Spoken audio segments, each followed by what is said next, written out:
La France est découpée en 101 départements, dont le Maine-et-Loire. Mais un département, qu'est-ce que c'est? Eh bien, suivez-moi. Je vais vous faire découvrir les coulisses du département de Maine-et-Loire.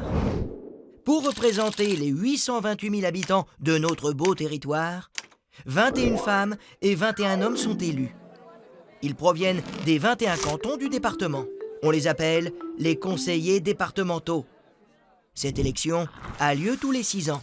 Ensuite, ces conseillers choisissent parmi eux un président. Et pour la première fois en 2021, c'est une femme qui a été élue, Florence Dabin. Pour l'aider, elle est entourée de 12 vice-présidents, des élus, qui ont chacun une spécialité, les collèges, les routes ou l'enfance. Tous les 3 mois au minimum, à l'hôtel du département à Angers, la présidente réunit l'ensemble des élus pour débattre et pour prendre les grandes décisions. Ces séances sont publiques et vous pouvez y assister. C'est l'assemblée départementale. Et pour les décisions urgentes et souvent financières, une fois par mois, la présidente rassemble les 12 vice-présidents et 13 conseillers. C'est ce qu'on appelle la commission permanente. Pour répondre aux besoins des habitants, les 42 conseillers départementaux sont répartis en plusieurs commissions. Santé, enfance, famille, autonomie, insertion, habitat, logement, réussite éducative et sportive, culture et patrimoine, attractivité et équilibre territorial, transition écologique, ressources et qualité du service public, et le nerf de la guerre, les finances. Chaque jour, 2900 agents départementaux agissent pour mettre en œuvre les décisions des élus. Vous les croisez sûrement sans le savoir. Cuisiniers dans les collèges, assistants sociaux, archéologues, agents des routes, éducateurs spécialisés. Il y a plus de 100 métiers différents.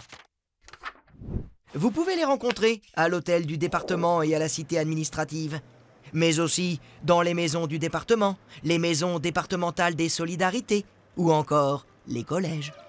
Une organisation bien huilée au service des habitants. Ainsi, grâce au département, on peut trouver une assistante maternelle pour faire garder son enfant, obtenir des aides financières si on est en situation de handicap.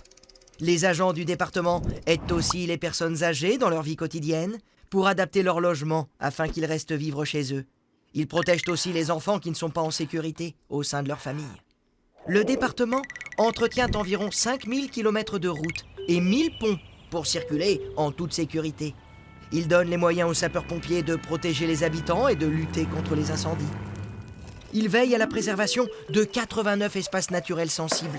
Il construit et entretient les collèges et propose des animations culturelles et sportives pour tous. Alors, le département de Maine-et-Loire, vous l'avez compris, vous le croisez tous les jours, sans forcément vous en rendre compte, car il est à vos côtés, à toutes les étapes de votre vie. Anjou, la force de la douceur.